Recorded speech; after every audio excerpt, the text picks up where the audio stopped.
Waalaikumsalam. Waalaikumsalam warahmatullahi wabarakatuh. Sudah pada terkumpul semua ya? Sudah kumpul semua?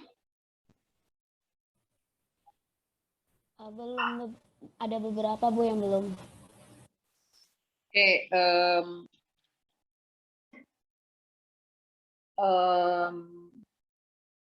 sambil menunggu teman-teman kalian yang lain,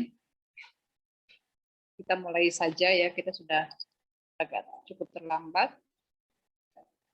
Kita mulai saja pertemuan perkuliahan ke-6 ini dengan membahas teori jaringan sosial ya, yang sudah disiapkan oleh kelompok 5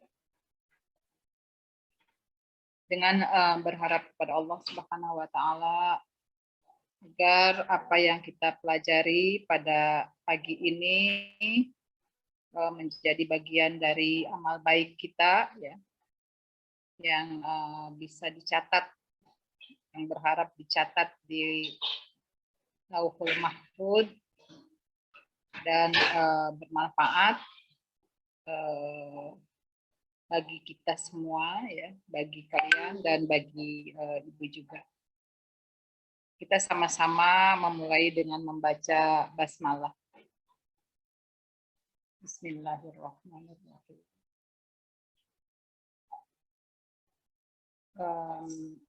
Dipersilakan kepada kelompok 5 untuk membahas teori jaringan sosial ya. Silakan.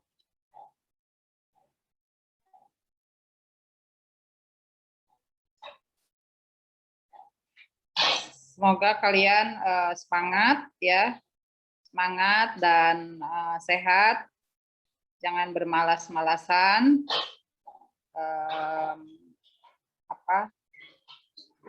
Mengikuti konsentrasi, mengikuti perkuliahan secara konsentrasi ya, dengan konsentrasi.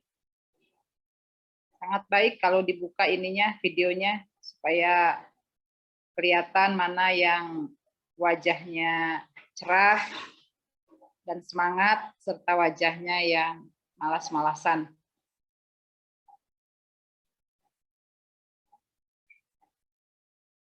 Ya, silakan.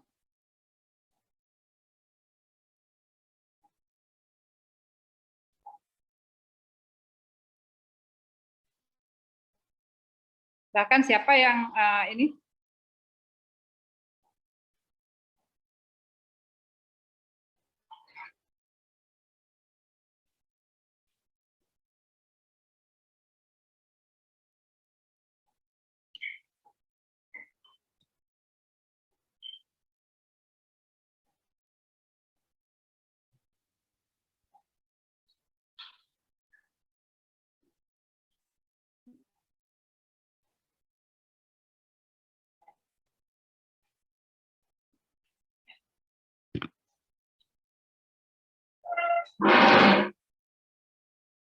Oh, kabarnya kok? Alhamdulillah baik, tergantung.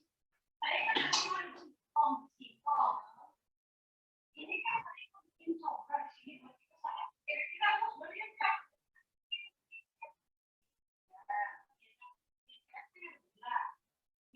Saya sama terus yang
Loh, mana teman-teman yang lainnya?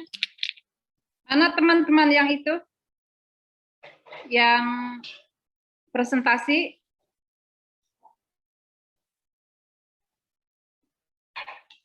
Halo, teman-teman kalian yang presentasi mana?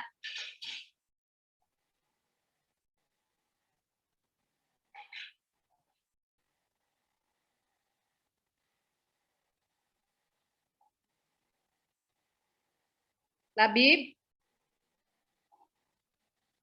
Teman-teman kalian yang presentasi mana, Labib?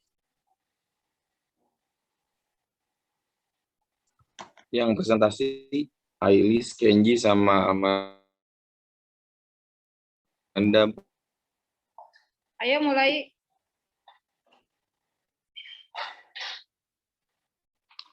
Ada nggak orangnya? Ada Finan.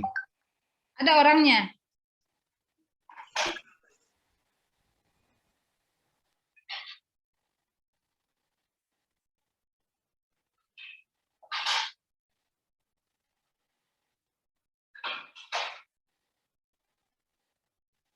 Sudah ada orangnya, Labib?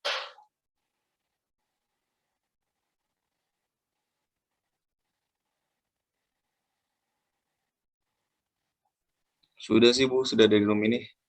Oh, silahkan, mulai. Jangan ngabisin waktu. Nanti kita butuh waktu banyak untuk penjelasan.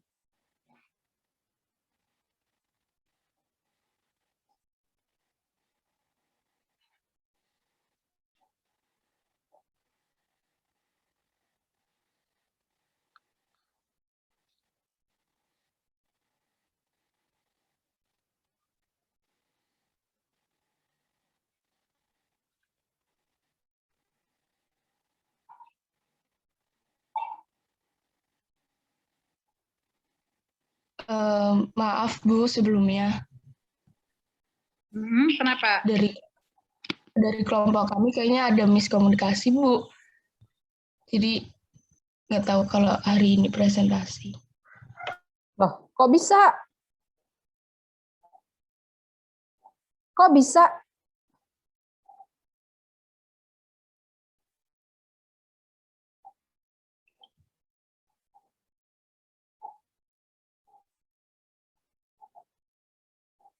Kenapa bisa begitu?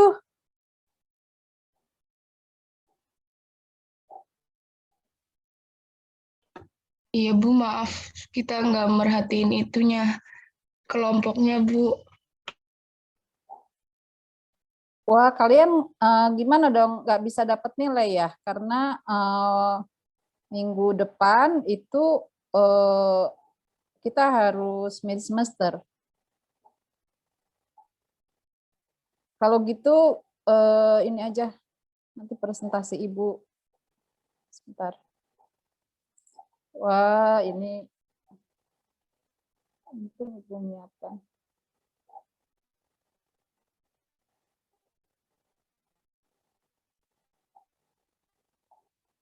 Labib, Iya Ibu. ini Ibu kirim bahan perkuliahan. Kamu ini ya Share ke screen. WAG share screen. Oke Bu. Minggu depan itu mid semester Bu. Min semester. Berarti minggu depan nggak ada presentasi Bu. Nggak ada karena min semester kan. Nah, Berarti tapi yang sekarang nggak dapat nilai ini. teori pilihan rasional minggu depannya lagi ya Bu. Ya, Oke Bu. Ibu berarti materi yang sekarang nggak kita bahas, Bu. dibahas tapi bukan dari kalian papernya.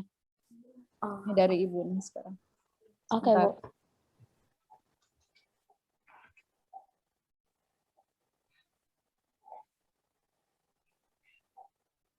Kok bisa sih kalian? Ya Allah.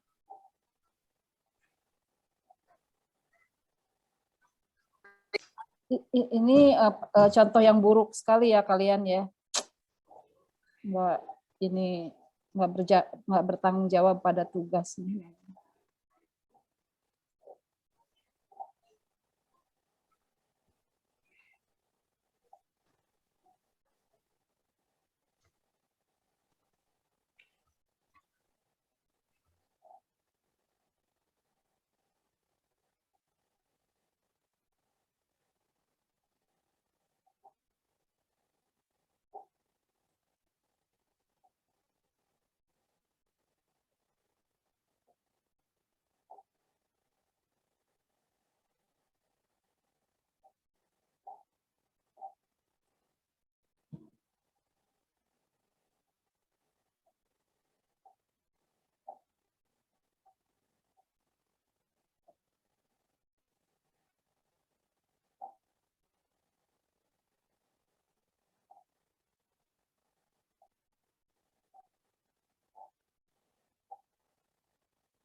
Tabib itu Ibu udah kirim di WAG ya?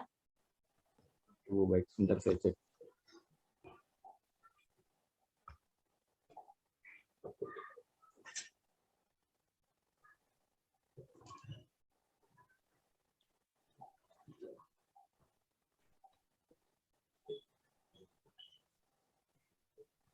Kok bisa ya? Kalian bertiga nggak ada yang mengingatkan satu sama lain atau bagaimana ya? Dan tidak melihat SAP. SAP kan SAP atau RPS kan udah jelas tuh. Tanggal berapa, teorinya apa yang dibahas. Sudah ada belum, Bu ya? Maaf. Sudah. Oke.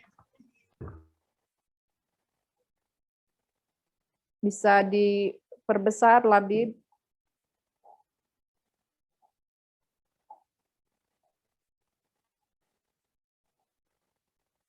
Ya, oke. Jadi,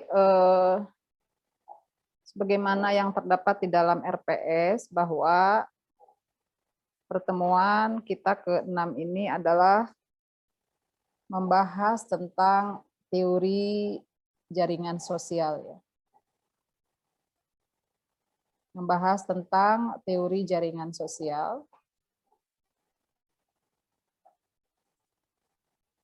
Pertama-tama kita perlu memberikan pengertian tentang apa itu teori jaringan sosial. Apa itu teori jaringan sosial?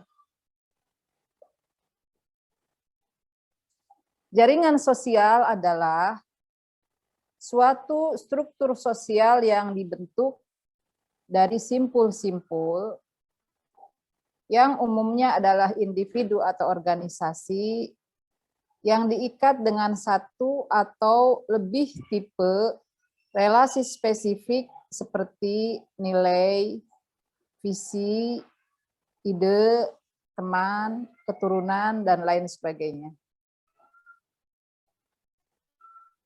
Jadi jaringan sosial itu adalah suatu jaringan ya, atau satu interkoneksi, atau satu pertautan hubungan ya, yang disatukan oleh kesamaan pandangan, ya, kesamaan nilai, kesamaan visi, kesamaan ide, kesamaan teman, kesamaan keturunan, dan lain sebagainya. Ia merupakan hubungan-hubungan yang tercipta antar banyak individu dalam suatu kelompok atau antar suatu kelompok dengan kelompok lainnya. Hubungan-hubungan yang terjadi bisa dalam bentuk formal maupun informal. Hubungan sosial adalah gambaran atau cerminan dari kerjasama dan koordinasi antar warga yang didasari oleh ikatan sosial yang aktif dan bersifat resiprokal. Di kampus itu ada jaringan himpunan mahasiswa jurusan ya, atau apa? Yang sosiologi itu. Ada organisasi apa di kampus yang sama-sama yang sosiologi? Himasos, Bu. Himasos, Ada Bu. organisasi kampus Himasos ya. Himasos, Himpunan Mahasiswa Sosiologi. Mengapa terbentuk organisasi itu? Mengapa dia terbentuk? Karena ada kesamaan latar belakang pendidikan, yakni sama-sama mahasiswa sosiologi. Ibu di UIN itu menjadi ketua Ikatan Alumni Fakultas Usuluddin atau IKALFU, ya, karena latar belakang kami dulu waktu S1 sama-sama Fakultas Usuluddin. Jadi kami bersatu ya, kami terhimpun di dalam satu organisasi karena sama-sama Fakultas Usuluddin yang mempunyai nilai ya, visi tentang keusuludinan, teman-teman gitu, baik beda angkatan maupun satu angkatan. Nah, itulah yang disebut dengan jaringan. Sebut dengan jaringan. Kalian ada jaringan fakultas, jaringan ilmu-ilmu sosiologi. Di Fakultas Usuluddin ada ketua, ada IKALFU, Ikatan Alumni Fakultas Usuluddin. Itu anggotanya banyak sekali karena di UIN tuh pertama kali yang berdiri adalah Fakultas Usuluddin ini ya. Jadi yang pertama kali fakultas yang berdiri ini Fakultas Usuluddin. Jadi dia sudah tua. Gitu. Di anggotanya sebagai alumni itu banyak sekali. Nah, itu yang terhimpun di dalam satu organisasi. Nah, itulah yang disebut dengan jaringan. Ini yang disebut dengan jaringan. Next slide ya.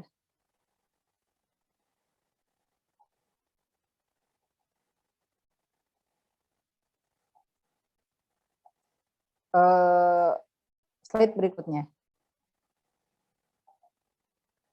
Sudah, Bu. Sudah, oke. Analisis jaringan sosial memandang hubungan sosial sebagai simpul dan ikatan ya. Jadi di setiap jaringan itu ada simpul-simpulnya ya. Simpul sebuah organisasi yaitu ketua ya. Ketua dan sekretaris atau pengurus harian yang lain, itu simpul-simpulnya ya. Simpul adalah aktor individu di dalam jaringan, sedangkan ikatan adalah hubungan antar aktor tersebut. Jadi simpul itu adalah aktor utama, yaitu ketua, sekretaris misalnya. Sementara ikatan adalah hubungan si ketua terhadap para anggota-anggotanya. Kalau Fakultas Usuluddin yang para alumninya membentuk sebuah namanya ikatan, ya ikatan. Jadi IKALFU, Ikatan Alumni Fakultas Usuluddin. Kayak begitu. Para analis jaringan, ya misalnya White, Wasserman dan Faust, Wellman dan Berkowitz, berupaya membedakan pendekatan mereka dari pendekatan sosiologi yang disebut Ronald Booth sebagai atomistik atau normatif. Sosiologi yang berorientasi atomistik memusatkan perhatian pada aktor yang membuat keputusan terlepas dari aktor lain. Lebih umum lagi, mereka memusatkan perhatian pada ciri pribadi aktor. Tetapi sebagian menolak pendekatan ini karena menurut mereka ini sangat psikologis. Sementara kita adalah sosiologi. Pendekatan atomistik ditolak karena terlalu kecil, mikroskopik ya, dan mengabaikan hubungan antar aktor. Seperti dikatakan Barry Wellman, tugas menjelaskan motif individual lebih baik diserahkan kepada para psikolog, bukan para sosiolog. Next.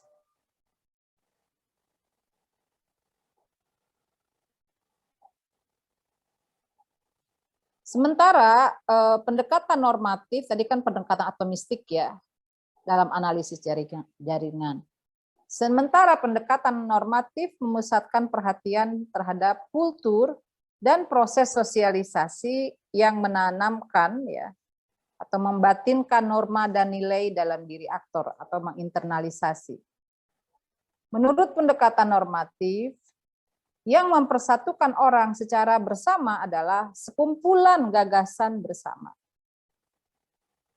Menurut pendekatan normatif, yang mempersatukan orang secara bersama adalah sekumpulan gagasan bersama.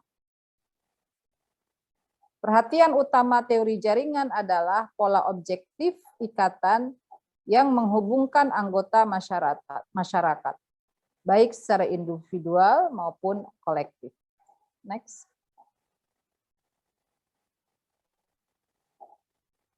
Perhatian teori jaringan. Ciri khas teori jaringan adalah perhatiannya pada struktur mikro hingga makro. Apa itu mikro? Mikro itu apa? Lingkup kecil, Bu. Oke, kalau makro, Yang lingkupan lebih luas, Bu. jadi ada suara anak kecil nih. Iya, Bu, adik saya. Oh, adik kamu ya. Bagi teori jaringan, ya jadi mikro itu kecil ya, lingkup yang kecil, makro itu lingkup yang luas, yang besar. Bagi teori jaringan, aktor itu bisa saja individu, tetapi juga kelompok, bisa perusahaan, dan bisa masyarakat. Hubungan dapat terjadi di tingkat struktur sosial dalam skala luas maupun di tingkat yang lebih mikroskopik. Granovetter melukiskan hubungan di tingkat mikro seperti tindakan yang melekat dalam hubungan pribadi dan dalam struktur jaringan tersebut.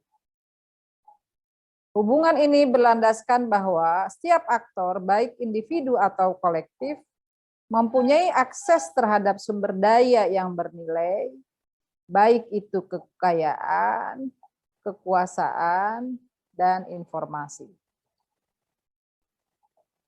Next. Ya. Prinsip-prinsip teori jaringan. Prinsip-prinsip teori jaringan ini, ikatan antara aktor biasanya simetris ya, simetris setara, baik dalam kadar maupun intensitasnya. Ikatan antara individu harus dianalisis dalam konteks struktur jaringan yang lebih luas. Terstrukturnya ikatan sosial menimbulkan berbagai jenis jaringan non-acak. Di satu pihak jaringan adalah transitif atau langsung. Bila ada ikatan antara A, B, dan C, kemungkinan ada pula ikatan antara A dan C. Akibatnya lebih besar kemungkinan adanya jaringan yang meliputi A, B, dan C. Ibu misalnya ingin mencontohkan jaringan Labib ya. Siapa nih di sini selain Labib?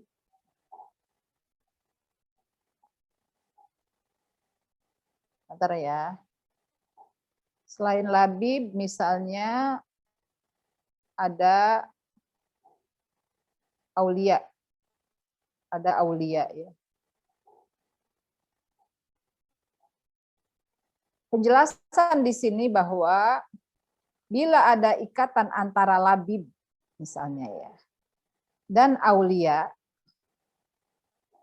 dan siapa lagi nih? Siapa lagi nih? Faikal misalnya ya, dan Faikal. Kemungkinan pula ada ikatan antara Labib dengan Faikal.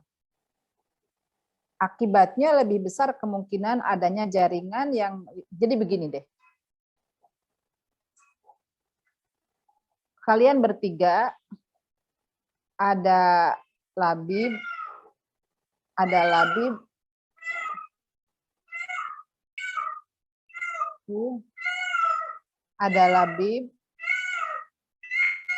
Kenapa kamu? Hai, kenapa? Ada Labib, ada Faikal, ada siapa? Perempuan satu. Ada Putri misalnya, Putri Narulita ya. Kalau Labib kenal dengan Putri Narulita, maka besar kemungkinan Labib juga akan kenal dengan teman-temannya Putri Narulita. Jadi bukan hanya dengan Putri Narulita, tetapi juga dengan teman-temannya Putri Narulita. Oleh karena itu, misalnya, kalau di dalam pemilihan politik, seperti pilkada misalnya, maka simpul-simpul di dalam jaringan itu, itulah yang akan dicari. Simpul itu misalnya ketua KNPI, ketua Muhammadiyah, ketua NU, dan ketua-ketua lainnya di dalam organisasi. Nah, sebut saja Labib ketua NU, Haikal ketua Muhammadiyah, misalnya ya. Terus siapa nih yang perempuan, misalnya ketua Aisyah. Kalau Labib mengenal ketua Aisyah sebagai ketua KNPI, sebagai ketua NU, maka besar kemungkinan Labib juga akan mengenal temannya ketua Aisyah, misalnya Nasyiatul Aisyah, kayak begitu. Jadi setiap kita mempunyai satu simpul jaringan, kemungkinan kita akan mengenali pula dengan jaringan-jaringan di belakangnya. Misalnya Labib ketua NU, maka Labib besar kemungkinan mengenal ketua anak-anak organisasi di bawah NU. Misalnya IPPNU, misalnya ya. Misalnya Fatayat, misalnya Muslimat, dan sebagainya. Nah, ini yang dijelaskan bahwa strukturnya ikatan sosial menimbulkan berbagai jenis jaringan sosial non-acak. Di satu pihak jaringan adalah transitif. Bila ada ikatan antara A, B, dan C, kemungkinan pula ada ikatan antara A dan C. Akibatnya lebih besar kemungkinan ada jaringan yang meliputi A, B, dan C. Adanya kelompok jaringan menyebabkan terciptanya hubungan silang antar kelompok jaringan maupun individu. Ada ikatan asimetris antara unsur-unsur di dalam sistem jaringan dengan akibat bahwa sumber daya yang terbatas akan terdistribusikan secara tak merata. Distribusi yang timpang dari sumber daya yang terbatas itu menimbulkan baik itu kerjasama maupun kompetisi. Next.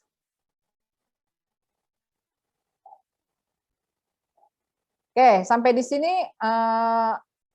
ada yang belum dipahami sebelum kita berlanjut kepada materi berikutnya.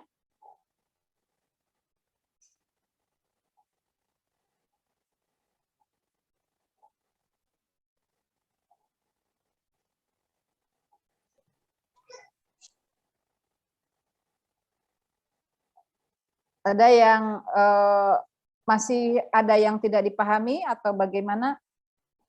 Bu, saya mau bertanya deh. Ya, Boleh, silakan. Bu? Ya, boleh. Tadi kan dijelasin ya bahwa saya dalam sebuah jaringan itu kan akan ada simpul dan aktornya ya, Bu. Simpul ya. Simpul itu kan aktor. Nah, aktor itu kan bisa individu, perusahaan atau institusi lainnya. Nah, kalau misalnya kayak individu itu dari individu itu sendiri yang menjalin hubungan dengan orang lainnya atau gimana, Bu? Yang membuat sehingga dia bisa membentuk jaringan sosial gitu, Bu. Apa pertanyaannya? Pertanyaannya apa, Labib? Ini, Bu. Kan tadi kan kalau misalnya aktor itu bisa dari individu perusahaan atau yang lainnya ya. Nah, kalau saya ingin tanyakan kalau dari semacam individu ya. Nah, dia itu sebagai aktor itu membuat jaringan sosial tuh apakah dia itu menghubungi daripada individu-individu lainnya atau dia mengaitkan daripada misal institusi tersendiri gitu, Bu? Ya, kalau individu itu biasanya karena dia punya kekuatannya, punya modal sosial yang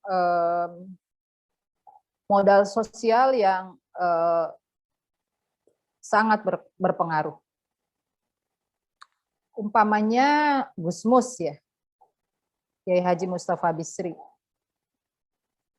Dia itu bukan sebagai ketua NU, misalnya ketua Syuriah NU seperti Kiai Agil Siraj,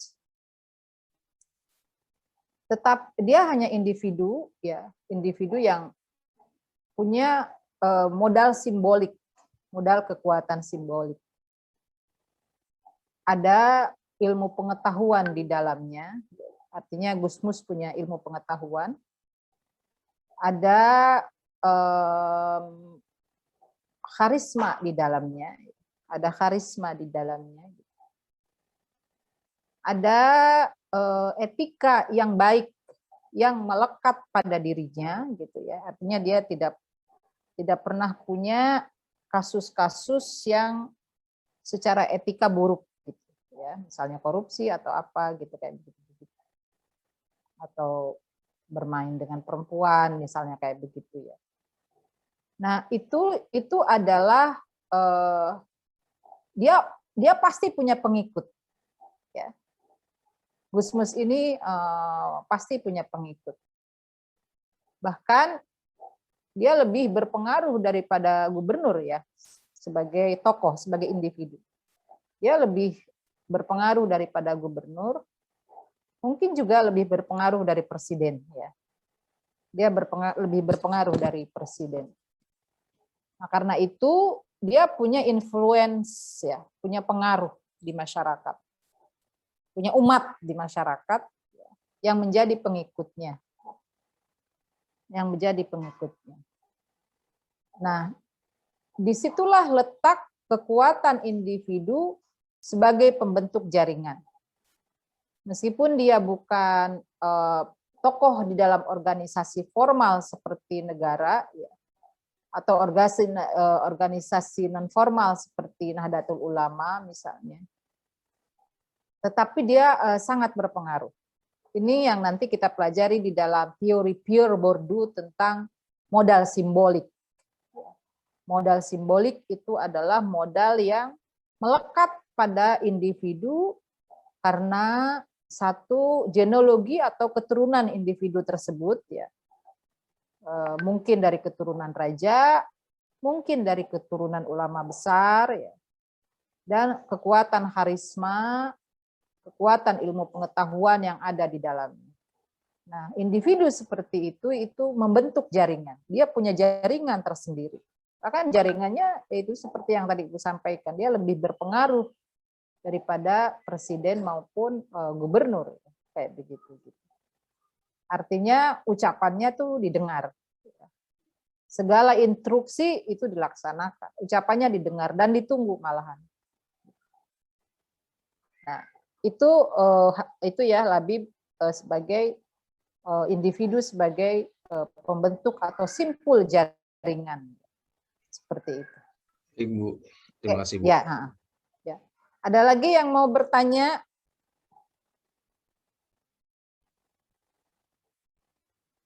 Yang tidak bertanya, Ibu anggap kalian paham ya. Ibu anggap kalian sudah mengerti dan Ibu tidak mau tahu tuh kalian tidak bisa menjawab pertanyaan ujian misalnya kalau diujikan gitu ya kayak begitu karena kalian sudah dianggap paham sama Ibu ya, tidak ada pertanyaan.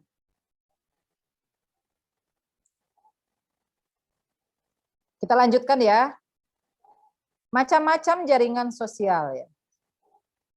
Macam-macam atau bentuk-bentuk jaringan sosial. Yang pertama adalah jaringan interest atau kepentingan. Terbentuk dari hubungan-hubungan sosial yang bermuatan kepentingan. Jadi ada orang berkumpul ya, ada orang berkumpul itu hanya untuk kepentingan aja, semata-mata kepentingan. Kalau sudah kepentingannya tercapai atau tidak tercapai gitu, ya sudah saling melupakan satu sama lain. Hidup masing-masing ya sesuai dengan rutinitas individu yang berkumpul di dalam organisasi kepentingan tersebut. Misalnya kalian itu bisa berkumpul dengan kelas jurusan lain, misalnya kelas hubungan internasional gitu, atau kelas politik. Kepentingannya adalah bagaimana menggolkan calon ketua senat yang dipilih secara bersama oleh kalian, melawan calon yang lain. Pernah nggak begitu? Pernah nggak kalian begitu? Kumpul itu hanya karena satu kepentingan. Coba ada nggak di antara kalian yang bisa cerita kepada Ibu tentang kalian pernah berkumpul dalam satu kepentingan yang sama? Ada nggak yang bisa cerita? Ada nggak? Ibu tunjuk aja ya. Sakila Herani. Iya, kenapa, Bu? Wah, kamu masih tidur ya? Enggak, Bu. Oh, oke. Kamu pernah nggak berkumpul dengan orang-orang yang terbentuk hubungannya karena punya kepentingan yang sama? Pernah. Coba kamu ceritakan.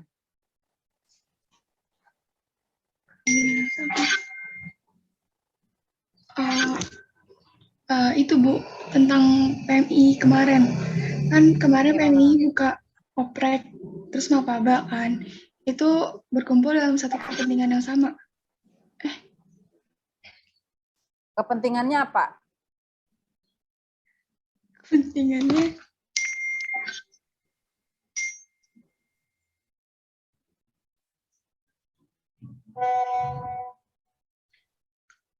ini aja Bu,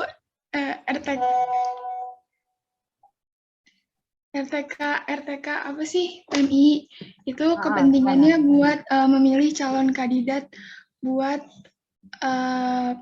ketua PMI Konvisip.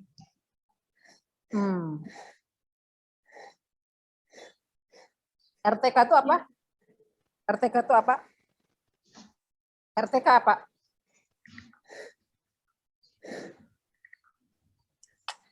RTK itu apa?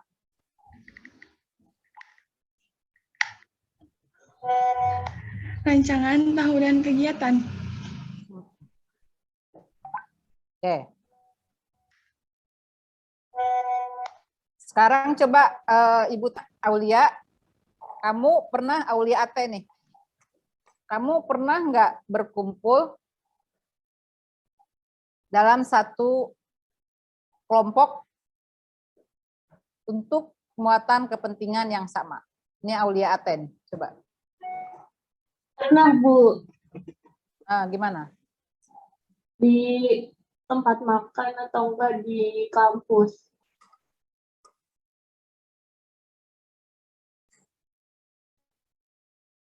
Yang Ibu tanya bukan tempatnya. Apanya, Bu? Kepentingannya apa? Kepentingnya kayak ngebahas kita mau ke depannya kayak gimana sesuai visi dan misi dan tujuan kita apa kayak gitu, Bu. Misi apa maksudnya? Ini kamu bicara tentang organisasi apa? Organisasi apa aja, Bu? Coba diberikan contoh pengalaman satu atau dua. Misalnya kayak Saman, Bu. Kita kayak ke depannya mau kayak gimana nih, mau ikut lomba apa, kayak gitu-gitu, Bu. Organisasi apa? Salmon? Saman, Bu. Oh, Saman. Oh, kamu terlibat di dalam apa?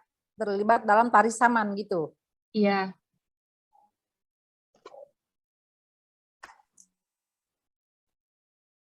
Coba ada yang lain yang lebih seru gitu pengalamannya? Ada yang seru nggak? Bu, saya Ya. deh Bu. Ya, silahkan, Labib. Ini deh Bu, kalau saya ini kan berdasarkan kepentingan Bu, interest ya. Ya. Saya menceritakan dari rumah saya aja, misal pemilihan RW ya Bu. Nah kan Ya. kalau pemilihan RW itu kan tentunya dipilih dari beberapa RT ya. Nah, misalnya RT saya ini RT 4 gabungan dengan RT 1. Nah, ini kan kita berkumpul karena ada suatu kepentingan untuk memajukan satu calon dalam pemilihan kandidat RW ya. Setelah itu tidak ada lagi gitu Bu, kepentingan-kepentingan kayak gitu. Ibarat kata kepentingan sudah selesai dan sudah maju kandidatnya, setelah itu sudah selesai gitu Bu. Ya. Jadi coba ya kalian itu Ibu ajarin kalian ya. Hiduplah bergairah ya. Hidup itu harus bergairah. Dan dibuat menarik ya. Jangan apa ya?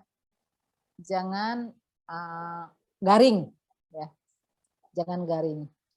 Sehingga nggak ada yang bisa diceritain gitu dalam apa perjalanan hidup kalian. Itu kan kalau sesuatu yang tidak ada yang bisa diceritain namanya garing ya. Hidup itu mau gagal ya cerita, mau berhasil ya cerita gitu. Jadi dia harus dijalani. Kata Aristoteles ya, ini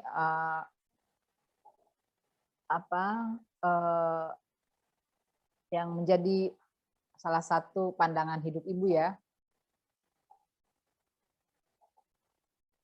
Hidup itu ya harus bisa dibuat semenarik mungkin.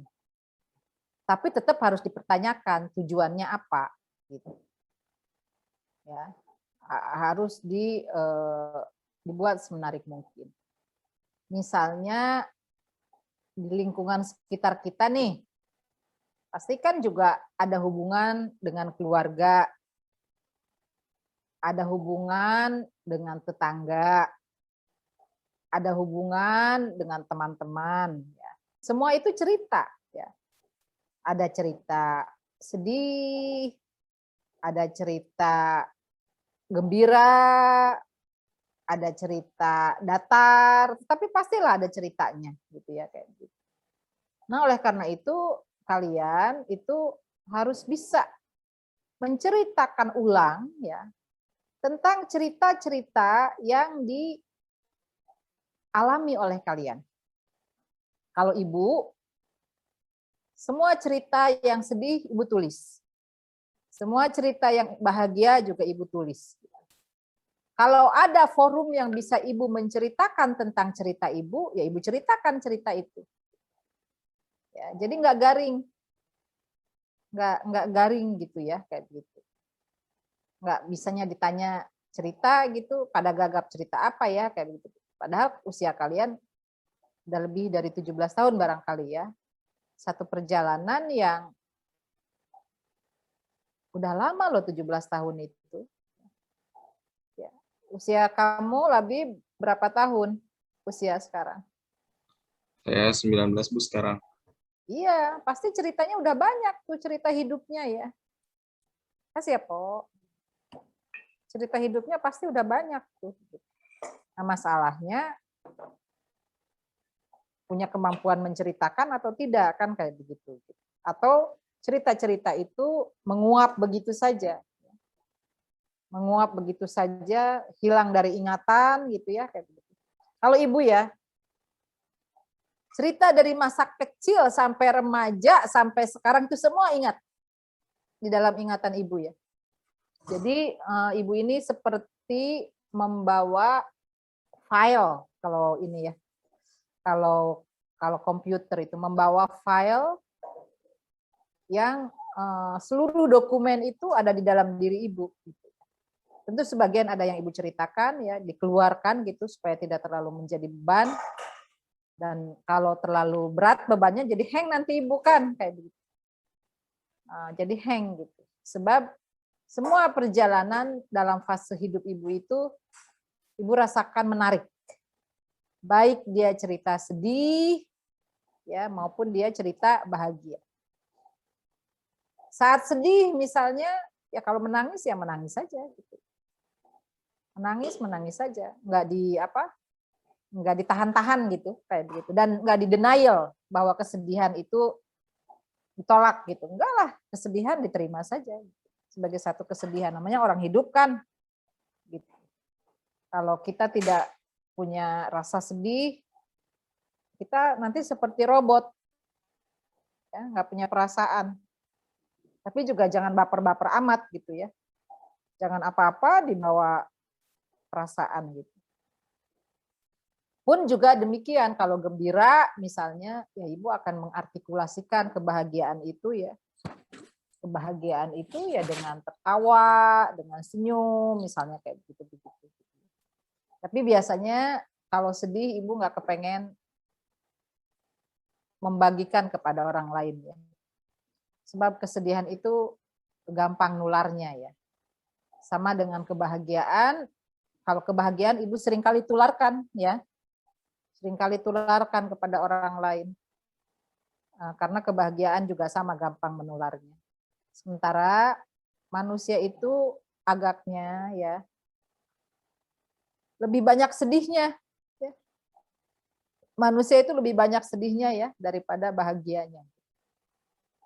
Benar begitu enggak? Menurut kalian? Benar, Bu. Benar. Betul. Labib? Benar, Bu.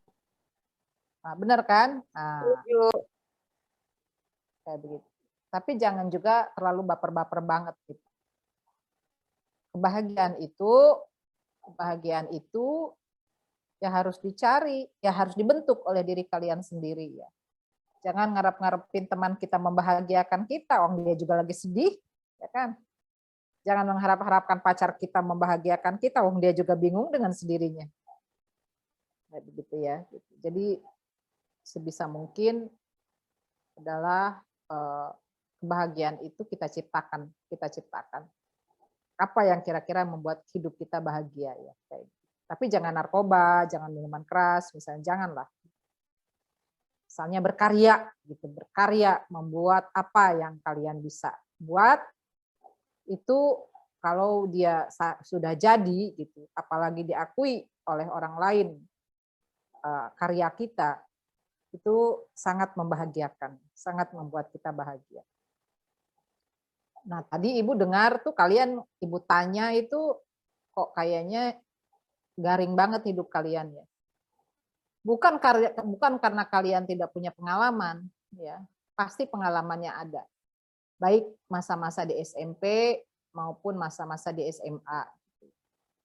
Tetapi yang membuat kalian tidak bisa mengartikulasikan adalah sepertinya fase-fase hidup kalian itu dianggap kurang berharga, sehingga tidak punya kemampuan mengartikulasikan dengan baik.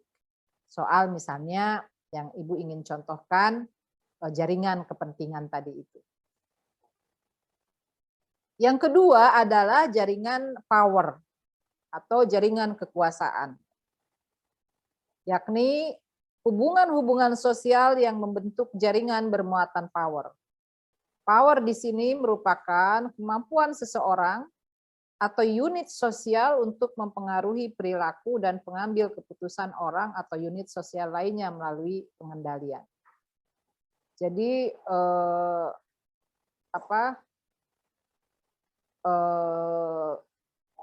jaringan yang kedua adalah jaringan power. Jadi orang yang berkuasa. Sebentar ya.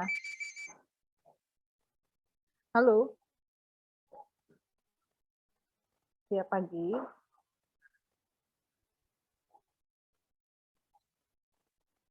Iya, Mas Bayu, tapi saya sedang mengajar sekarang ya. Mungkin nantinya.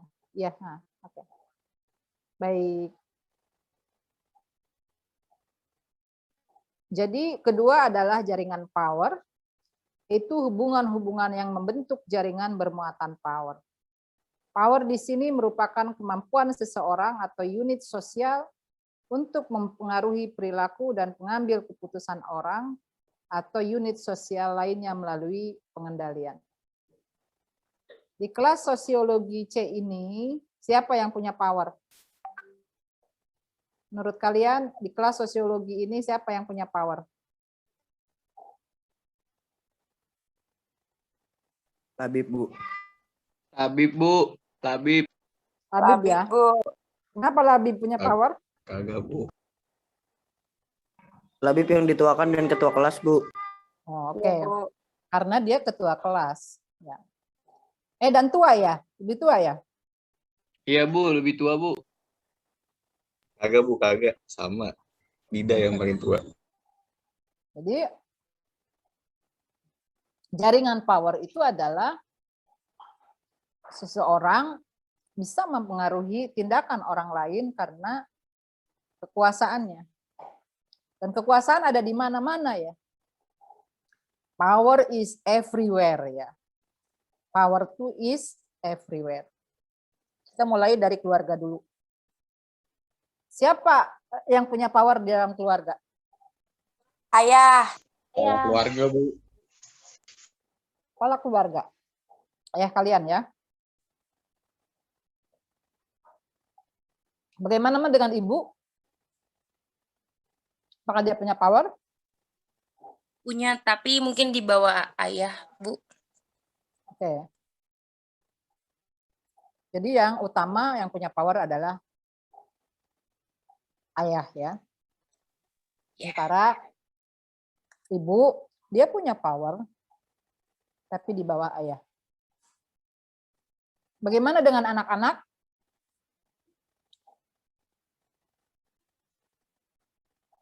Apakah mereka punya power?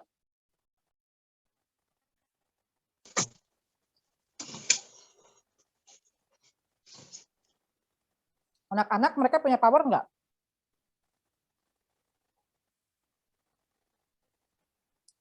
Punya. Biasanya anak pertama tuh yang punya power ya. Apalagi anak pertama laki-laki ya. Itu di dalam keluarga. Di tengah-tengah masyarakat, siapa yang punya power? Baik dalam lingkup kecil maupun lingkup besar. Ada yang berpendapat? RT RW mungkin, Bu. Ya, dalam lingkup mikro itu RT dan RW. Dalam bentuk makro itu siapa? Pemerintah negara. mungkin, Bu. Pejabat Presiden. negara.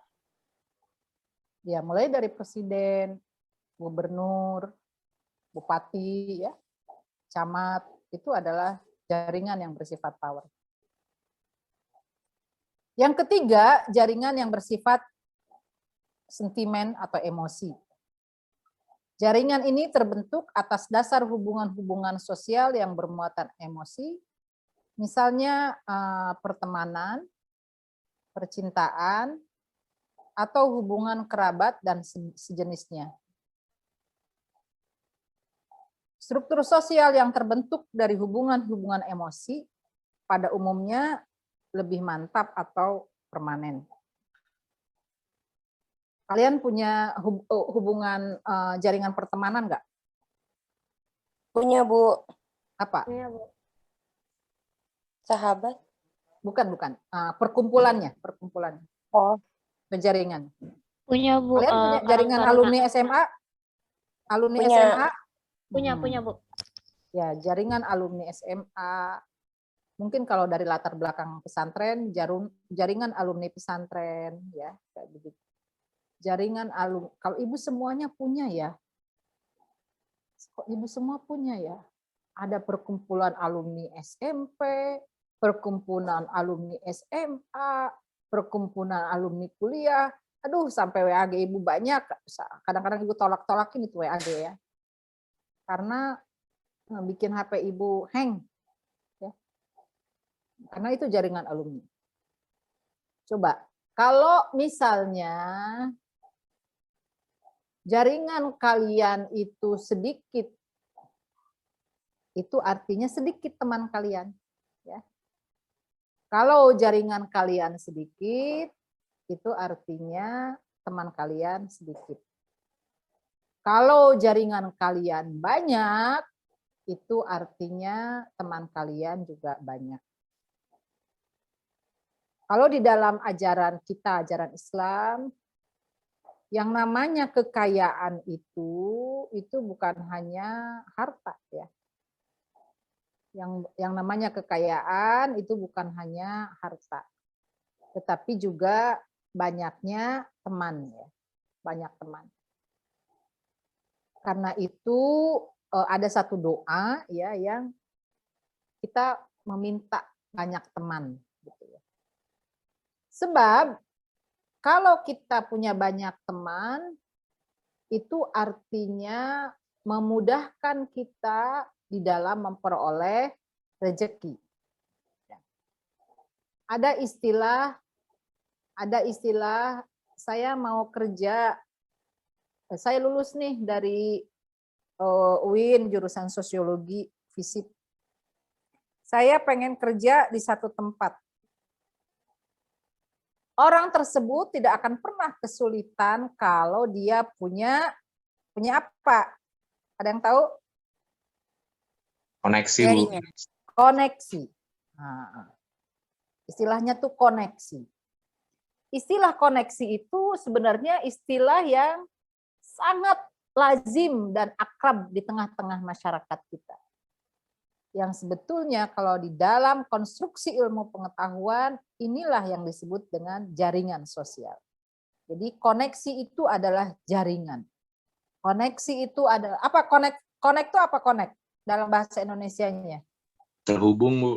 Terhubung. Ya, jadi koneksi itu keterhubungan. Kalau kalian sedikit temannya, itu biasanya nyari kerja susah, terbatas. Temannya nggak ada, koneksinya siapa gitu. Koneksinya siapa? Orang temannya terbatas kok gitu. Nah, sebaliknya ya, kalau jaringannya luas, itu ya mencari pekerjaan ya tidak susah. Ibu alhamdulillah ya, para mahasiswa itu tidak pernah mengalami pengangguran ya. Sejak S1. Sejak S1 semester 5 gitu. Sejak S1 semester 3 mungkin, semester 3 atau semester 1 gitu, tulisan-tulisan Ibu udah dibaca banyak orang. Orang mengenal Ibu melalui tulisan-tulisan, meskipun mungkin dia tidak tahu orangnya gitu, tapi mereka mengenal nama Ibu gitu, melalui tulisan-tulisan itu. Sejak semester 5, Ibu sudah sering tampil di panggung menjadi narasumber berbagai seminar ya atau berbagai diskusi, dan mereka mengenal Ibu. Sehingga misalnya sebelum selesai kuliah, Ibu sudah kebingungan mendapatkan banyak tawaran. Aduh, ini tawaran kok banyak banget ya, di sini, di situ, di sini, di situ. Sampai kebingungan memutuskan mau di mana nih, kayak begitu. Seperti itu. Itu artinya apa? Itu artinya karena punya jaringan. Orang tahu kita, gitu. Punya jaringan. Meskipun kita tidak tahu, tapi orang tahu kita. Beberapa dosen menawarkan kerja di sini, kerja di sana, gitu. Asisten dia, gitu-gitulah kayak begitu. Oke. Jadi tidak kesulitan, ya. Tidak kesulitan di dalam berakses terhadap ekonomi karena karena punya banyak jaringan. Nah, jadi apa nih? Kok ada dari Dida apa ini?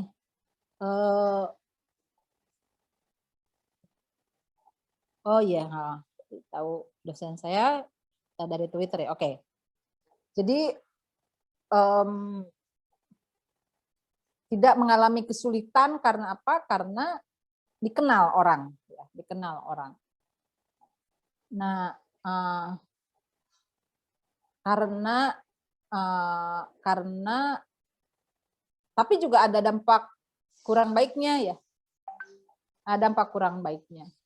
Teman-teman ibu yang kurang beruntung hidupnya gitu, yang ngutangnya ke ibu, ya, ngutangnya ke ibu karena dianggap ibulah yang tidak pernah tidak punya uang. Kira-kira kayak begitulah gitu ya. Tidak pernah tidak punya. Ya alhamdulillah sih memang ya.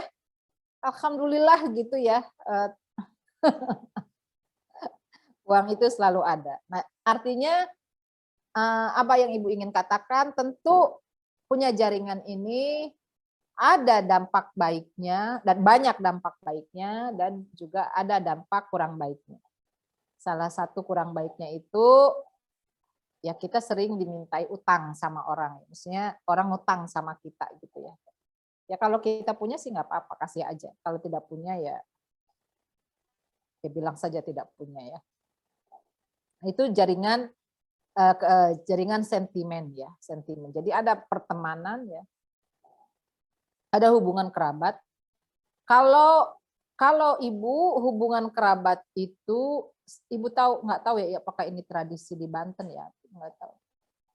Itu hanya kenal sampai sepupu ya, hanya kenal sampai sepupu. Selebihnya itu yang bani-bani itu ya, ada bani apa gitu yang dari buyut ya. Itu terkumpul sampai ada pohon apa ya, pohon keturunan gitu. Sampai ada pohon keturunan. Dulu orang tua ibu sangat memelihara ya kekerabatan ini ya.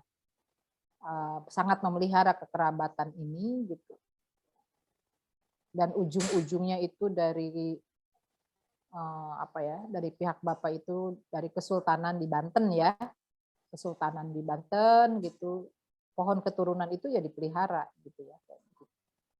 Tapi karena ibu sudah hidupnya dalam situasi urban gitu ya, perkotaan yang cenderung individualis gitu, agak kurang yang bani-bani itu ya. Tapi di berbagai tempat persaudaraan seketurunan itu dipelihara dengan baik. Kalau mau jadi lurah misalnya, wah pertempuran antar keturunan siapa ya? Atau antar bani siapa? Pemilihan bupati juga begitu gitu. Ini antar keturunan siapa? Antar suku mana nih? Di DKI saja misalnya. Pemilihan gubernur. Wah, ini suku Bugis main, suku Padang main, suku mana lagi? Suku kira-kira ginilah, kalau suku Padang mungkin ke Anies kali gitu, karena Islam. Suku Bugis juga mungkin ke Anies kali ya, karena Islam. Tapi suku-suku yang cair dari agama misalnya ya ke Ahok misalnya kayak gitu. Itu pertemanan, itu jaringan sentimen atau pertemanan. Nah, sebagai sosiolog nanti kalian harus mengerti semua ini. Harus mengerti semua ini. Kenapa Anies jadi dan Ahok kalah misalnya gitu ya. Itu harus dianalisis di dalam analisis jaringan ini. Tanpa menganalisis jaringan ini, ya kalian akan menjadi tidak berarti ilmu sosiologinya gitu. Pengetahuan ilmu sosiologinya itu ya tidak punya arti gitu, tidak punya makna ya. Kayak begitu. Oke, next.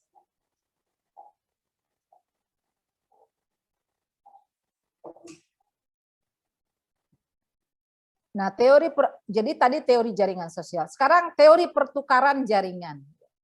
Kemarin kita sudah membahas tentang teori pertukaran ya. Kita kemarin, tapi sekarang ada tambahannya, teori pertukaran jaringan. Teori pertukaran jaringan menitikberatkan pada isu kekuasaan. Premis dasarnya atau dalilnya adalah semakin besar peluang aktor untuk melakukan pertukaran, semakin besar kekuasaan si aktor.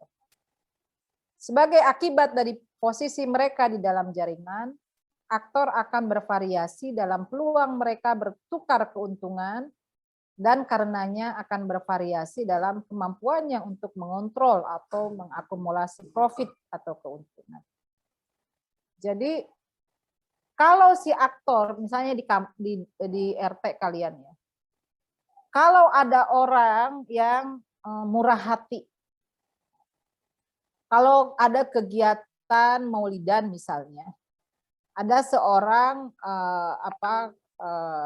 keluarga yang kalau maulidan itu ngasihnya uangnya lebih besar, misalnya. Ngasih uangnya lebih besar, ngasih kuenya paling banyak, manggil penceramahnya dia yang bayarin, konsumsi maulidan dibayarin juga sama orang itu. Nah, meskipun seorang itu nggak punya kekuasaan apa-apa, pasti dia tuh berpengaruh, berwibawa. Tuh, Pak Kaji ini nih ya, Pak Kaji siapa tuh? Ya Allah, baiknya gitu kayak begitu. Nanti kita tahun depan mah kita pilih aja tuh dia jadi lurah. Orang dia baik. Dia tuh yang ngebiayain penceramah, ngedatangin siapa namanya? UAS misalnya. Ustadz Abdul Somad. Dia tuh yang ngasih konsumsi kepada jamaah. Ada nggak di tempat kalian seperti itu? Ada nggak? Ibu Ada, tanya. Bu. Ada. Dan dia biasanya berpengaruh. Tapi kalau orang udah nggak mau berpartisipasi, tenaga aja nggak kasih, perhatian aja nggak kasih, nggak berbaur dengan mereka, wah janganlah dianggap ya. Janganlah dianggap. Janganlah kalian minta dianggap. Janganlah kalian akan mudah di dalam mencari pekerjaan. Gitu. Karena apa? Karena namanya mengisolasi diri. Mengisolasi diri. Kecuali kalau kalian punya hubungan yang lain selain itu. Selain itu. Oke. Itu teori pertukaran jaringan ya. Next. Tingkatan jaringan ya. Jaringan sosial beroperasi ada banyak tingkatan. Jaringan terbagi dalam 3 bagian, 3 tingkatan. 1, jaringan mikro. Jaringan di antara individu dengan individu lainnya yang selalu ditemukan dalam kehidupan sehari-hari. Ia didasari atas dasar kepercayaan. Yang kedua, jaringan meso. 2 jaringan meso. Yakni hubungan yang dibangun para aktor dengan dan atau di dalam kelompok sehingga terjadi suatu ikatan. Contoh, ikatan kekerabatan, ikatan kedaerahan, dan ikatan profesi. Yang ketiga, jaringan makro, yaitu tingkatan yang paling luas dan jaringan besar. Ikatan yang terbentuk ini terjadi karena adanya simpul-simpul dari beberapa kelompok. Ya, ada struktur negara, eksekutif, legislatif, yudikatif, ada ormas keagamaan, PBNU, PP Muhammadiyah, Persis, PGI, KWI, dan lain-lain.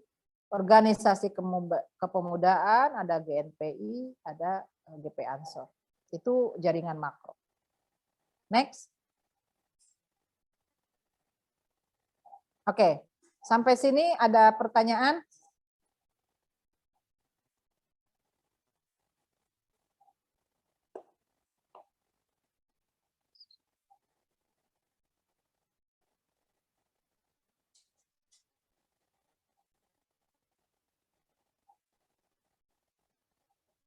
Sampai sini ada pertanyaan? Ada yang kurang dipahami atau ada yang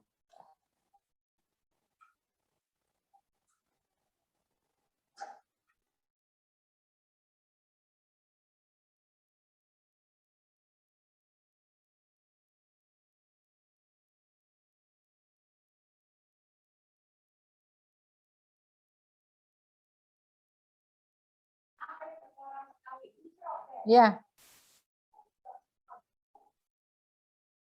Ya, silakan. Ada yang mau bertanya? Ada yang belum paham?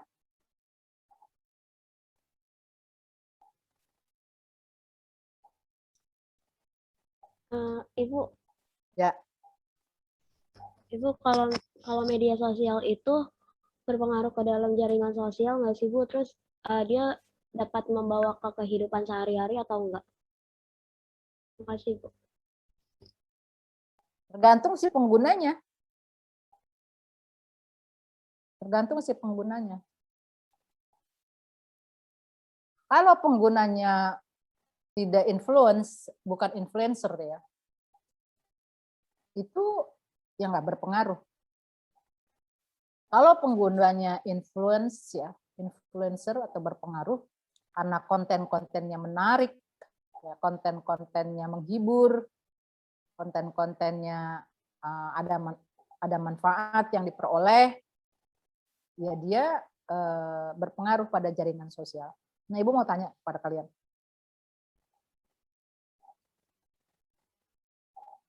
Medsos siapa yang kalian suka?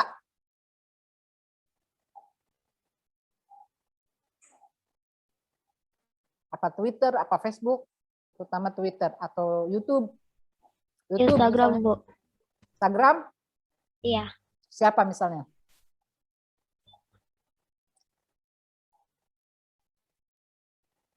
Siapa misalnya?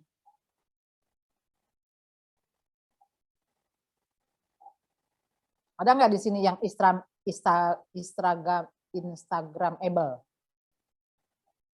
Instagramable. Ada nggak di sini?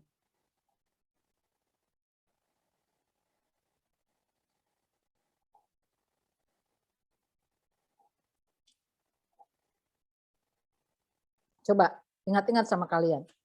Siapa orangnya atau siapa yang kalian suka di media sosial itu? Kalian juga mungkin punya ya. Instagram punya mungkin.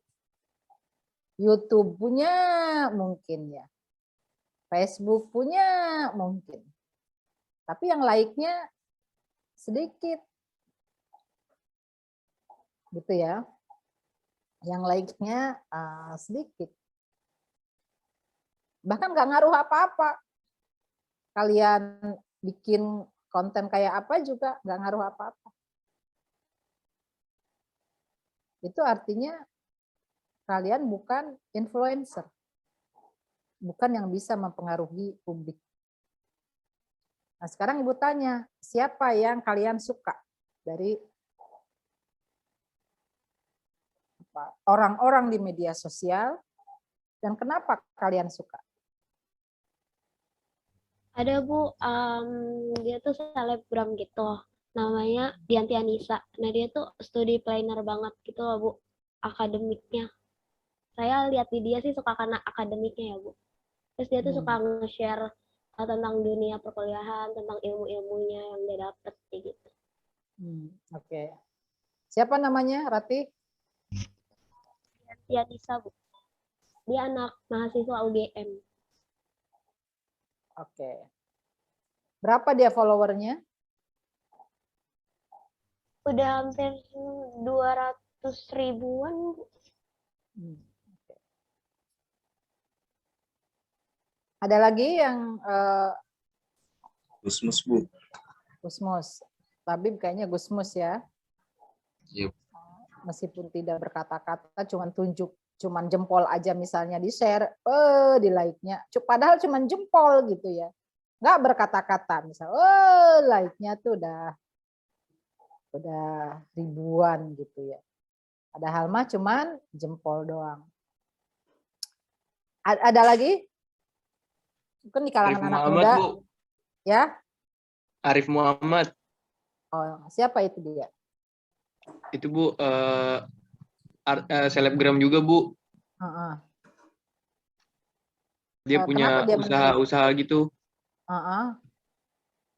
Terus juga misalnya dia beli suatu barang nih, nah itu harga barangnya itu bisa tiba-tiba langsung jadi naik gitu, Bu, jadi mahal, Bu. Karena dia beli gitu. Ya, ya, ya, ya. Itu di dalam dunia bisnis ya, di generasi kalian ya. Iya, Bu. Nah, tadi kan pertanyaannya bagaimana media sosial itu apakah bisa membentuk jaringan? Ya bisa. Sebenarnya media sosial itu adalah diperuntukkan untuk itu. Gitu. Media sosial itu diperuntukkan untuk membentuk jaringan. Misalnya kalian bisa komen terhadap pernyataan atau satu tokoh tertentu. Kalau orang tersebut bukan tokoh itu memang jarang sih ada komen-komen begitu, jarang. Orang berebut komen itu karena ingin mengenal dengan dekat si tokoh yang mungkin dia idolakan, mungkin ya. Misalnya Labib mengidolakan Gusmus. Sebisa mungkin tuh Labib itu komen atas uploadnya Gusmus. Kalau kalau misalnya di komentari balik sama Gusmus, itu Labib nggak bisa tidur tuh malamnya, saking bahagianya, misalnya kayak begitu ya. Sama, Ibu tuh pernah di Twitter Ibu ini bukan penggiat medsos ya. Jadi Ibu nih medsos itu seperlunya aja. Kalau Ibu merasa perlu, ya Ibu pakai terus di medsos. Kalau enggak punya waktu, terus terang aja ya. Ibu tuh nggak punya waktu pakai medsos itu. Terlalu banyak pekerjaan Ibu yang Ibu merasa lebih banyak manfaat ya daripada pamer ini pamer itu gitu, dan kita harus ngabisin waktu untuk melihat komen-komen misalnya kayak begitu. Nggak punya waktu aja itu, nggak punya waktu lah. Nggak merasa tidak terlalu produktif ya, kecuali kalau misalnya dia memberi manfaat ya, dia memberi manfaat ke masyarakat. Kalau tidak memberi manfaat dan orang juga tidak perlu tahu gitu, ya buat apa? Ada sih sesekali yang bikin senang-senang aja gitu ya. Apa misalnya bikin senang gitu, ada sesekali. Yang bisa orang bahagia misalnya. Tapi selebihnya Ibu nggak punya waktu ya. Nah, orang like sama tokoh gitu, ya itu karena pengen direspon. Sebab kalau direspon sama tokoh idola itu bisa membahagiakan orang tersebut ya, kayak begitu. Misalnya media YouTube itu yang diidolakan itu Ariel Noah misalnya, Ariel Noah gitu. Itu hampir semua ya, hampir semua YouTuber itu ya pasang Ariel Noah itu ya, pasang. Harapannya apa? Harapannya terangkat viewernya itu ya, viewer di dalam YouTube tersebut. Jadi tadi pertanyaan, apakah media sosial itu bisa membentuk jaringan gitu? Bisa, asal kontennya menarik, dan konten itu secara istiqomah gitu, secara konsisten terus menerus dilakukan. Tapi untuk menjadi YouTuber seperti itu ya harus punya ilmu dan tenaga juga gitu. Karena ilmu dan tenaga itu menyangkut nanti konten apa yang disajikan kepada di dalam media sosial itu. Kalau kontennya misalnya memfitnah-fitnah orang, membenci-benci orang, ngomongin jelek orang, sampah itu, ya, sampah benar yang membuat orang jadi racun gitu ya. Oke, nah tokoh dari teori pertukaran jaringan adalah Richard Emerson. Richard Emerson ini lahir di Salt Lake City, Utah pada tahun 25 dan meninggal dunia di Amerika ini ya, pada 23 Desember 1982. Program sarjana mudanya di Universitas Utah tahun 1950, kemudian mendapat gelar MA pada tahun 1952 dan PhD dari Universitas Minnesota. Bidang kajian utamanya sosiologi dan minornya psikologi. Kecintaan pada pegunungan dan kehidupan pedesaan di desa-desa pegunungan Pakistan menjadi sumber inspirasi sosiologis Richard Emerson. Next. Makanya kenapa kita belajar riwayat hidup seseorang? Karena teori yang dikembangkan oleh sosiologi itu sebenarnya juga tidak terlepas dari perjalanan hidup seseorang. Emerson pada tahun 1972 mengawali riset tentang jaringan pertukaran sosial ketika dia menyimpulkan bahwa teori pertukaran sosial hanya terbatas oleh fokusnya pada dua orang atau relasi pertukaran diadik. Nah, kita pernah belajar Josh Simmel ya tentang teori diadik dan triadik dengan menjadikan relasi-relasi tersebut sebagai sebuah relasi yang saling berkaitan atau interconnected. Lalu ia melangkah maju untuk melihat pertukaran sebagai sesuatu yang dilekatkan pada struktur jaringan yang lebih luas. Next. Nah, ini teori pertukaran jaringan Richard Emerson. Dalam teori pertukaran tingkat makro Emerson, para aktor atau individu maupun kolektivitas memusatkan perhatian pada hubungan pertukaran antar aktor. Sebuah jaringan mempunyai komponen sebagai berikut. 1. Adanya sekumpulan aktor individu ataupun aktor kolektif. Ada sumber yang bernilai terdistribusikan di kalangan para aktor. Ada sekumpulan peluang pertukaran di antara semua aktor dalam jaringan tersebut. Hubungan pertukaran atau peluang pertukaran ada di antara aktor. Hubungan pertukaran saling berkaitan dalam sebuah struktur jaringan yang bersifat tunggal. Jadi, orang berkumpul itu ya pasti ada apanya? Orang berkumpul pasti ada apanya? Pasti ada maunya. Iya, enggak, pasti ada maunya. Saling berkumpul antar perempuan di kelas, bicarain tentang make up. Make up apa nih yang paling bagus ya? Kayak begitu-begitu. Ada maunya. Para laki-laki berkumpul, misalnya, biasanya kalau laki-laki berkumpul membicarakan apa lebih? Kalau laki-laki berkumpul biasanya membicarakan apa? Apa ya, Bu? Paling kayak kegiatan-kegiatan doang, Bu. Oh. Bohong, biasanya perempuan, Habib. Oke, jadi para laki-laki berkumpul biasanya ngomongin tentang perempuan. Gitu. Tilik-tilik tuh, mana ya perempuan yang bisa ditempel nih, misalnya kayak begitu. Gitu ya kira-kira gitu. Jadi ada mau-maunya gitu. Tapi yang lebih sering di dalam hubungan pertukaran biasanya tentang banyak aspek. Ada yang ngomongin soal sumber daya, baik sumber daya manusia maupun sumber daya kekuasaan.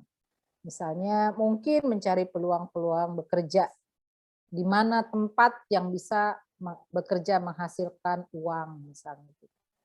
Seperti itu. Di mana tempat yang bisa punya kedudukan misalnya. Nah, jadi setiap ada perkumpulan sebenarnya di dalamnya ada kepentingannya. Ada kepentingan mengapa orang tersebut kumpul. Nah, itu para mahasiswa dan mahasiswi sekalian tentang teori jaringan sosial. Teori jaringan sosial yang sebenarnya harus ada di antara teman-teman kalian ini untuk presentasi kelompok. Tapi menurut Ibu ini satu kecelakaan besar ya buat kalian. Bagaimana suatu kewajiban yang dimandatkan sejak awal gitu, bahwa harus ada mahasiswa yang membuat paper, membuat PowerPoint dan paper, tetapi tidak dibuat. Ini presiden yang Ibu tidak ingin menemukan perulangannya ya. Jangan diulangi gitu, jangan diulangi dan jangan diulangi. Ini presiden yang menurut Ibu tidak bertanggung jawab, ini buruk sekali ya. kayak begitu. Dan sejak Ibu mengajar teori sosiologi, baru kali ini juga ya Ibu menemukan hal seperti ini gitu ya. Jadi ini presiden buruk. Itu para mahasiswa dan mahasiswi semua, silakan jika ada yang ingin bertanya dan ada yang kurang memahami, silahkan dipertanyakan ya, dan kita nanti akan Ibu akan meminta kalian untuk mereview ya barang 2 atau 3 orang yang tentu tidak harus melihat ini gitu ya, yang kalian pahami saja dari teori, misalnya tidak harus melihat tidak harus melihat PowerPoint ini, tetapi yang kalian pahami saja. Silakan. Bu, ini saya tutup ya Bu, share screen-nya. Ya, oke.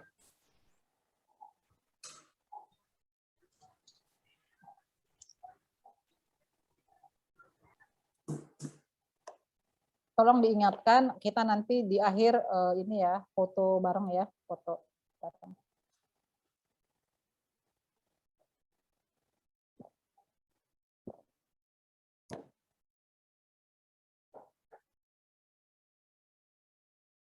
Ya, silahkan ada yang mau bertanya.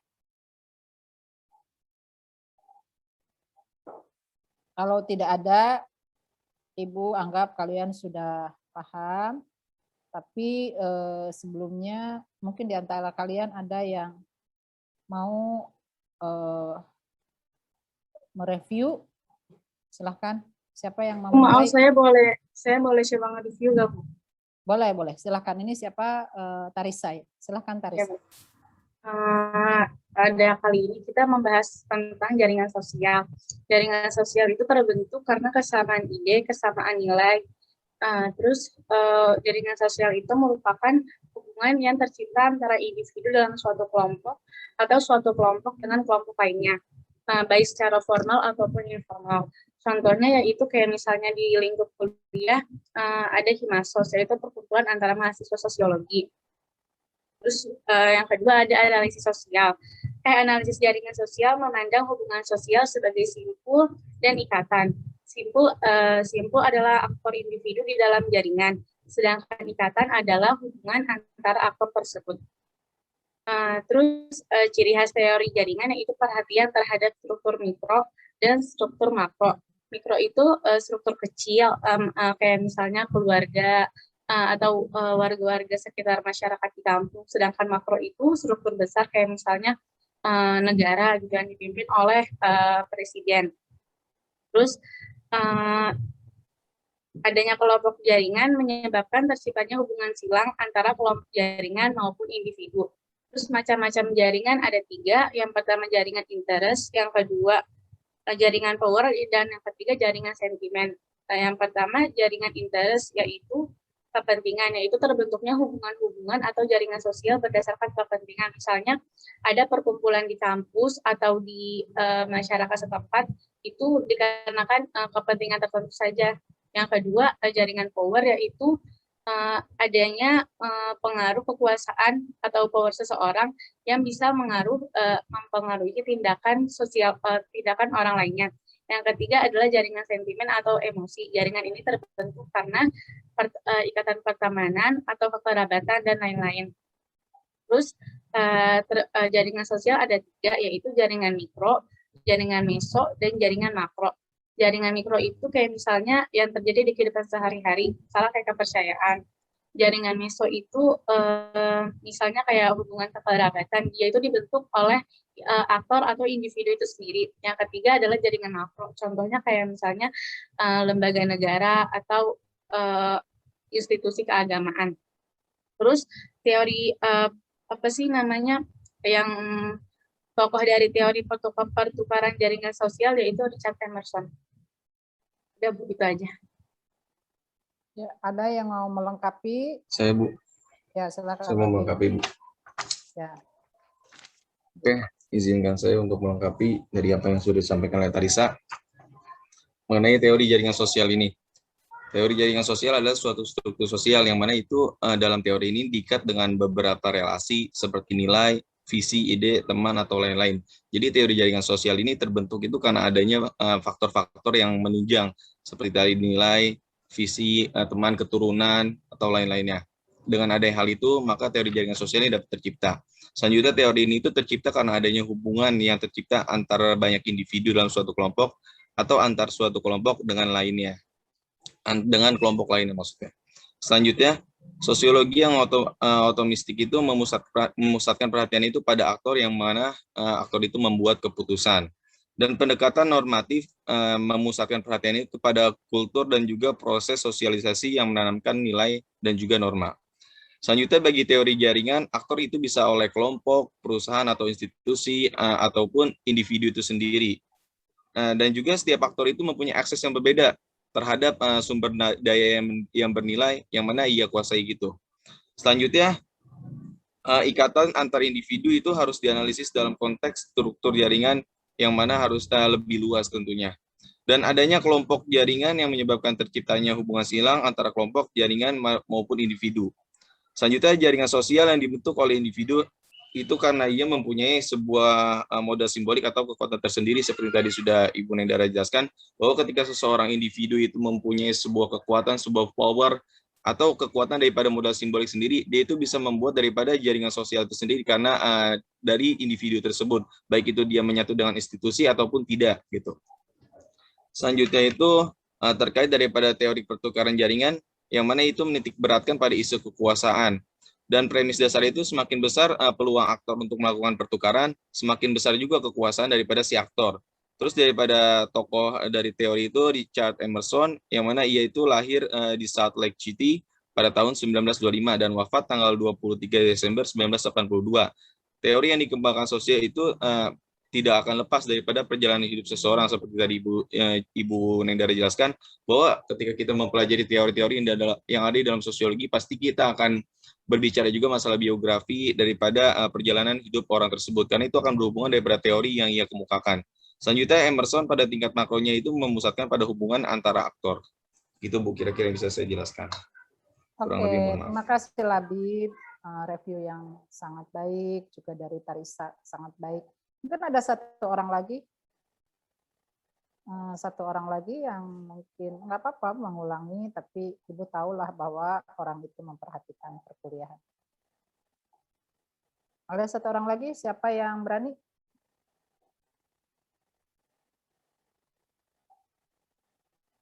Masa nggak ada yang berani ya? Biasanya gini ya. Kepercayaan diri seseorang atau keberanian itu karena orang tersebut mengetahui ilmunya. Jadi keberanian dan kepercayaan di seseorang karena ada ilmu yang memang dia ingin tunjukkan, gitu ya, kayak begitu. Itu keberanian. Keberanian itu berdasarkan itu. Gitu. Nah, Ibu percaya kepada kalian bahwa kalian menyimak ya apa yang tadi sudah Ibu sampaikan, tetapi yang mungkin yang harus kalian lawan adalah ketidakpercayaan diri ya. Coba dilawan itu ketidakpercayaan diri dengan mengajukan, nggak apa-apa, salah juga nggak apa-apa. Namanya belajar, nanti kalau salah dibenerin ya. Ini bukan panggung yang kalian bertarung, tapi panggung yang kalian belajar. Siapa ada yang memulai? Kenji, kamu mau? Kenji? Enggak, Bu. Kenapa enggak? Saya sepotong-sepotong tadi, Bu. Maksudnya koneksi agak jelek, jadi saya agak kurang paham. Oh. Siapa? Perempuan? Saya bisa tanya malah gitu. Perempuan siapa yang berani? Amanda Egalita. Amanda iya, ada enggak? Coba Amanda. Ayo coba belajar. Salah juga nggak apa-apa. Salah nanti dibenerin sama Ibu. Iya baik Bu, tapi cuma sedikit nggak apa-apa Bu? Ya nggak apa-apa. Iya, baik saya akan melanjutkan review dari Tarisa dan Labib. Mohon maaf bila sedikit. Jadi teori jaringan sosial. Jaringan sosial merupakan suatu jaringan atau suatu keterikatan hubungan yang disatukan oleh kesamaan nilai, visi, ide, keturunan, dan sebagainya gitu. Terus dia merupakan hubungan yang tercipta antar individu dengan individu atau kelompok dengan kelompok gitu. Bisa dalam formal ataupun informal. Nah, seperti yang Ibu jelaskan tadi, misalnya di kampus ada jaringan Himasos gitu. Nah, itu dibentuknya karena kan ada kesamaan latar belakang, yaitu sama-sama mahasiswa sosiologi gitu. Terus analisis memandang hubungan sosial dengan simpul dan ikatan. Nah, simpul itu kayak sebuah organisasi, yaitu ketua dan sekretaris. Simpul itu merupakan aktornya gitu, sedangkan ikatan adalah hubungan ketua terhadap para anggota-anggotanya. Yang mempersatukan adalah sekumpulan gagasan yang sama gitu. Terus ciri khasnya itu perhatiannya pada struktur mikro dan makro. Bagi teori jaringan aktor itu bisa individu, kelompok, ataupun masyarakat, ataupun institusi yang lainnya. Nah, prinsip teori jaringan ikatan antara aktor biasanya simetris, baik dalam kadar maupun intensitasnya. Kurang lebihnya seperti itu, Bu. Maaf kalau sedikit. Oke, terima kasih Amanda sudah mereview ya. Mudah-mudahan yang lain juga menangkap dengan baik teori jaringan sosial ini, karena teori ini sangat penting di dalam sosiologi yang mungkin nanti buat kerangka teori kalian dalam membuat skripsi ya. Dalam membuat skripsi, atau nanti kalau kalian diteruskan ke S2 dalam membuat tesis, pun sampai ke S3 nanti kalian kalau studi doktor, teori ini sangat penting banget. Kalau kalian menjadi konsultan politik misalnya, teori ini jelek banget gitu ya, jelek banget di dalam memberikan petunjuk bagaimana misalnya ya mungkin memenangkan pertarungan seperti itu gitu. Jadi sangat penting sekali. Karena itu mempelajari teori ini mungkin saat ini kalian belum merasakan ya, tetapi dalam kehidupan sehari-hari kalau kalian terlibat ya itu sebagai pengamat, teori ini penting banget. Baik para mahasiswa dan mahasiswi sekalian, kita bisa akhiri perkuliahan ini dengan sama-sama membaca hamdalah. Alhamdulillahirabbil alamin. Dan kita foto bersama ya. Oke, foto Bu. tuh fakultas maunya kelihatan kalian semua itu wajahnya. Iwan Kim semuanya. Kalau nggak kelihatan, kalau nggak kelihatan katanya nggak berpartisipasi gitu.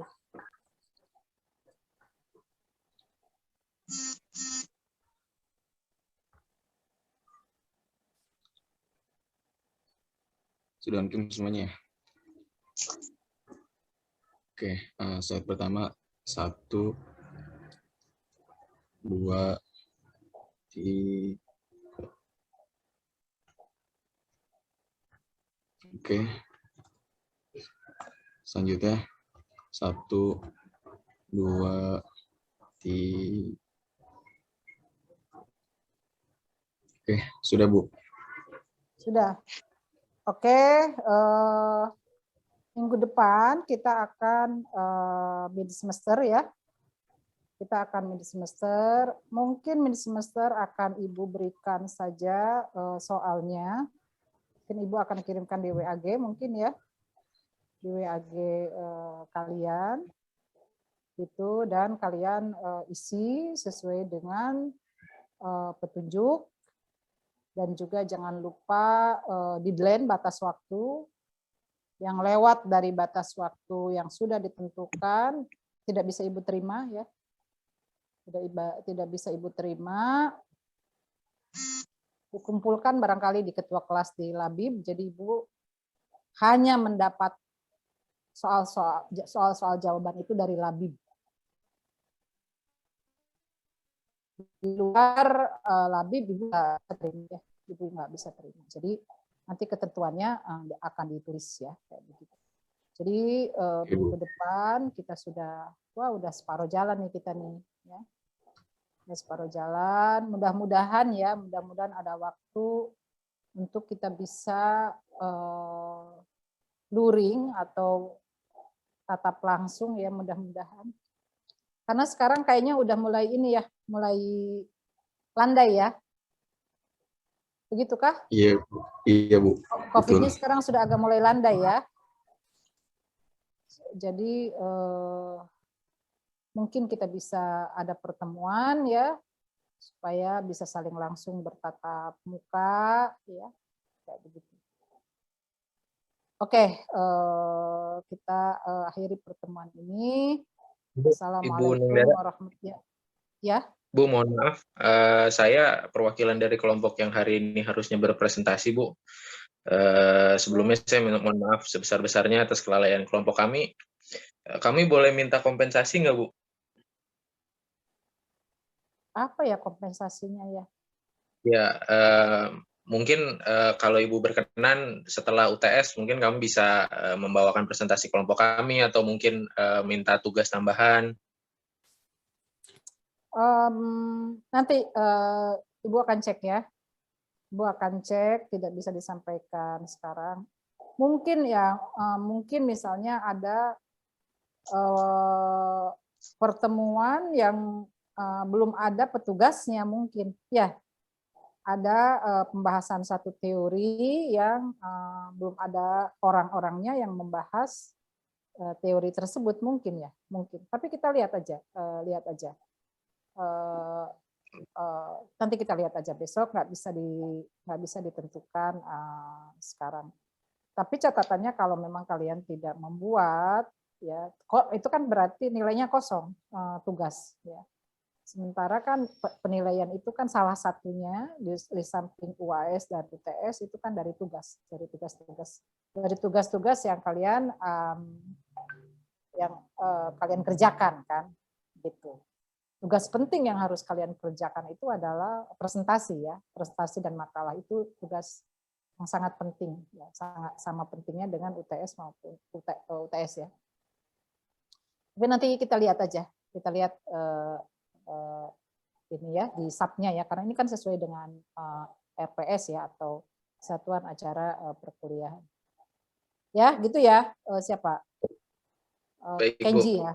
Oke. Nanti saya coba konfirmasi lagi nanti ke Ibu ya kalau sudah ya, misalnya sudah ada jawabannya. Tapi buat yang lain-lain jangan sampai presiden ini terulang ya. Jangan sampai presiden ini terulang, karena kalau terulang ini presiden buruk buat kalian gitu dalam proses mengikuti perkuliahan ini. Gitu ya, jangan sampai terulang. Itu saja yang bisa Ibu sampaikan. Terima kasih. Wassalamualaikum warahmatullahi wabarakatuh. Ibu keluar dari Zoom ya. Baik Bu, makasih baik Bu. Makasih banyak ya Bu. Udah pulang.